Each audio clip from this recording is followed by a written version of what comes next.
பள்ளியில் வந்து களமிறங்குகிற அந்த செந்தமிழ் செல்லம் யோகேஸ்வரி. வணக்கம் யோகேஸ்வரி. வணக்கம் ஐயா. எந்த ஊர்ல இருந்து வர்றீங்கம்மா? அணியவயல். அணியவயல்ங்கிற கிராமத்துல இருந்து வர்றீங்க. எங்க படிக்கிறீங்க? மரக்காத்தூர். உங்க பள்ளிக்கூடத்தோட பேரு? ஊராட்சி ஒன்றிய நடுநிலை பள்ளி மரக்காத்தூர். அரசு பள்ளிக்கூடத்தில் படிக்கிற யோகேஸ்வரி உங்களுடைய பல்வேறு நேர்காணல்களை கடந்து இன்றைக்கு சென்னையில் இந்த அரங்கத்தில் பேச வந்திருக்கீங்க. தைரியமா இருக்கீங்களா? சிறப்பா பேசிடலாமா? பேசிடலாம். என்ன தலைப்புல பேச போறீங்க? அரசு பள்ளி. ஓ, அரசு பள்ளி தான் தலைப்பேவா? ஒரு அற்புதமான கைத்தட்டலை கொடுங்க. ஒரு அரசு பள்ளி மாணவி அரசு பள்ளிங்கிற தலைப்பிலேயே பேச போறீங்க. என்ன பேச போறீங்கன்னு கேட்கறதுக்கு நாங்க எல்லோரும் ஆவலா இருக்கிறோம். பேசிடலாமா? இது உங்களுக்கான வாய்ப்பு, சிறப்பா பயன்படுத்துங்க. அவையோர் அனைவருக்கும் வணக்கம். நான் அரசு பள்ளி என்னும் தலைப்பில் உரையாற்றி விளைகிறேன். வீடுதோறும் கலையின் விளக்கம், வீதிதோறும் இரண்டொரு பள்ளி, நாடு முற்றிலும் உள்ள ஊர்கள் நகர்கள் எங்கும் பல பல பள்ளி, தேடு கல்வி இல்லாத ஓர் ஊரை தீனுக்கு இரையாக மடுத்தல் என்றார் பாரதி. ஆம், இப்போது கிராமங்கள் நகரங்கள் எங்கும் பல பல பள்ளிகள் உள்ளன. அவற்றுள் அரசு பள்ளிக்கு என்று ஒரு சில தனி சிறப்புகள் உள்ளன. அரசு பள்ளிதானே என ஏளனத்துடன் பார்க்கும் மக்களின் காதுகளில் என் ஒளி ஓங்கி ஒளிக்கட்டும். தானே விதையுண்டு விருட்சமாய் வேரோடி ஆலமரமாய் தழைத்திட்டு இலக்கண இலக்கிய வளம் செழித்த செம்மொழியாம் என் இனிய தமிழ் மொழி இன்னும் உயிரோடு இருக்கிறது என்றால் அதன் முக்கிய காரணம் என் அரசு பள்ளியும் அதில் தமிழ் வழியில் படிக்கும் என்னை போன்ற மாணவர்களும் தான். ஆம், அரசு பள்ளி இல்லையே தமிழ் மொழியின் நேரம் தலைமறைந்து போயிருக்கும். நான் அம்மாவின் செல்ல பிள்ளை, நான் அம்மம்மாவின் செல்ல பிள்ளை என கொஞ்சி பேசும் மழலைகளுள் சமூகத்திற்கே செல்ல பிள்ளைகளாக பிரசவித்த என் மாற்றுத்திறனாளிகள் படிப்பதற்காகவும் பாதுகாப்பிற்காகவும் அதிகம் தஞ்சம் புகுவதையும் அரசு பள்ளியில் மட்டுமே. ஈன்ற பொழுதில் பெரிதுவக்கும் தன் மகனை சான்றோன் என கேட்ட தாய் என்கிறார் நம் ஐயன். என் அரசு பள்ளி குழந்தைகள் பலர் அம்மாக்களை இறப்பாலோ பிரச்சனைகளாலோ இழந்து பாட்டுகளின் அரவணைப்பாலும் பள்ளி சத்துணவாலும் வளர்கின்றனர். தந்தை மகர் காற்றும் நன்றி அவையத்து முந்தி இருப்ப செயல். ஆனால் என் அரசு பள்ளியில் படிக்கும் பலரது அப்பாக்கள் மதுபான கடைகளில் முந்தி இருக்கும் ஆன்மாக்களாகவே உள்ளனர். இப்படி உள்ள அப்பாக்கள் எப்படி தன் மகனை கற்றோர் நிரம்பிய சபையில் முன்னிறுத்துவர்? என் அரசு பள்ளியில் பயிலும் ஒவ்வொரு மாணவனுக்கு பின்னும் பல சோகங்கள் நிழலாடும். இச்சூழலிலும் எங்களை அன்னையாய் தந்தையாய் வழி நடத்தி ஜொலிக்க சென்றனர் எம்மாசான்கள். என்ன வளமில்லை என் அரசு பள்ளியில், ஏன் காசை கொட்ட வேண்டும் மற்ற பள்ளிகளில் என்பதை என் கேள்வி.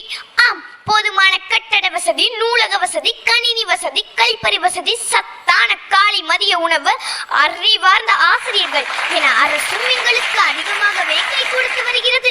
அது மட்டுமா, வருடம் ஒரு முறை கலை திருவிழா. அடடா, இது பற்றி தெரியாதவர்கள் சமூக வலைதளங்களை தட்டி பாருங்கள். எங்களது திறமைகள் உங்களை அசர வைக்கும், ஆட வைக்கும். மதிப்பெண்ணை மட்டும் அறுவடை செய்ய வைப்பதில்லை என் பள்ளி. மிதிவண்டியில் என் நண்பர்களோடு செல்லும் அனுபவத்தை எந்த ஆடிக்காரும் தர முடியாது. என் பள்ளி எல்லா சூழலிலும் வாழ கற்றுக் கொடுத்துள்ளது. கல்வி மட்டுமே வாழ்வை மாற்றும் என புரிய வைத்துள்ளது. வறுமை வாழ்வில் உயர ஒரு தடையல்ல என உணர வைத்துள்ளது. ஆம், என் அரசு பள்ளி வறுமையின் அடையாளம் அல்ல, பெருமையின் அடையாளம். ஆம், என் அரசு பள்ளி வறுமையின் அடையாளம் அல்ல, பெருமையின் அடையாளம். அறிவு பசியை தேடி வரும் பறவைகளுக்கு இறை தேடும் சரணாலயம் என் அரசு பள்ளி என்பதை நீங்களும் உணர அன்புடன் வேண்டுகிறேன். நன்றி, வணக்கம். ரொம்ப அழகா யோகேஸ்வரி அரசு பள்ளிங்கிற தலைப்புல பேசினாங்க. யோகேஸ்வரி பேசும்போது நான் அக்கா கவிதா ஜவஹர் அவங்கள தான் பார்த்துக்கிட்டே இருந்தேன். ரொம்ப உற்சாகமாக அவங்க பேச்சை கேட்டு நல்லா ரசித்து கேட்டீங்கக்கா. யோகேஸ்வரியினுடைய பேச்சு உங்களை எந்த அளவுக்கு கவர்ந்தது? வணக்கம் யோகேஸ்வரி. வணக்கம் அம்மா. அவங்கள பார்க்கும்போது ரொம்ப பெருமையாக இருக்குது. உண்மையிலேயே நம்ம மக்களுக்கு பொதுவான ஒரு சிந்தனை உண்டு. பள்ளிக்கூடம்னா அரசு பள்ளிக்கூடத்தில் பிள்ளைங்களை சேர்க்கக்கூடாது, ஒரு உடம்பு சரியில்லைன்னா அரசு மருத்துவமனைக்கு போகக்கூடாது, அரசு பேருந்தில் பயணிக்கக்கூடாது, ஆனால் வேலை மட்டும் அரசு வேலை வேணும். ஆனால் அரசு பள்ளியில் படித்தவர்களுக்குத்தான் அரசு வேலையில் முன்னுரிமை கொடுக்க வேண்டும் என்கின்ற ஒரு எண்ணத்தை அவங்களுடைய பேச்சு இன்னைக்கு கொடுத்தது. உண்மையிலேயே வறுமை கோட்டுக்கு கீழ் உள்ள பிள்ளைகளை பெருமை கோட்டுக்கு மேல் உயர்த்துவது அரசு பள்ளி அப்படிங்கிறத நீங்கள் ரொம்ப அழுத்தம் திருத்தமாக சொன்னீங்க. வருங்காலத்தில் உங்களுடைய குரல் தமிழகத்தின் சார்பாக உலகம் முழுக்க ஒலிக்க வேண்டும் என்று என்னுடைய அன்பையும் சங்கரா டிவியின் சார்பாக வாழ்த்துக்களையும் நான் தெரிவிச்சுக்கிறேன். நன்றி அம்மா. ரொம்ப அழகா தன்னுடைய வாழ்த்துறையை வழங்கி இருக்கிறாங்க. அடுத்து அன்பிற்கினிய அண்ணன் சொல்லின் செல்வர் மணிகண்டன் அவர்கள். ஒருவேளை இந்த பாப்பாவுடைய பேச்சை தமிழ்நாட்டு முதலமைச்சர் ஏதோ காணொளியிலேயோ இல்லை வலையொலியிலேயோ பார்த்துட்டா நம்ம ஸ்கீம் போட்டு டிமாண்டு வச்சு சட்டப்பேரவையில் பேசி அதை புத்தகமாக போட்டு பல ஆயிரம் கோடி செலவு பண்ணி மக்களுக்கு சொல்கிற விஷயத்த சங்கரா தொலைக்காட்சியில் 3 நிமிஷத்துக்குள்ளே ஒரு அரசு பள்ளி குழந்தை பள்ளி கல்வித்துறையை பற்றி அடுக்கடுக்காக அழகாக சொல்லியிருக்காளே அப்படின்னு சொல்லி அடுத்த ஆண்டு சிறந்த குழந்தைக்கான பரிசு கூட உனக்கு தரலாம். இந்த அரசு பள்ளியினுடைய மண்ணின் வாசனையை மணக்க மணக்க சங்கரால கொடுத்துருக்க. நீ அரசு பள்ளியை நிர்வகிக்கக்கூடிய கல்வி அமைச்சராக பிற்காலத்தில் வருவதற்கு வாழ்த்து.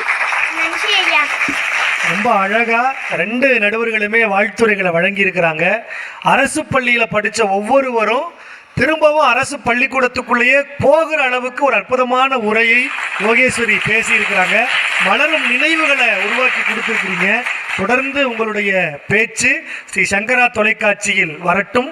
உங்களை அன்போடு வாஞ்சையோடு வரவேற்கிறோம். வாழ்த்துக்கள். நன்றி ஐயா. செந்தமிழ் செல்லத்திற்கான இந்த பிரம்மாண்ட தேடல்ல பல்வேறு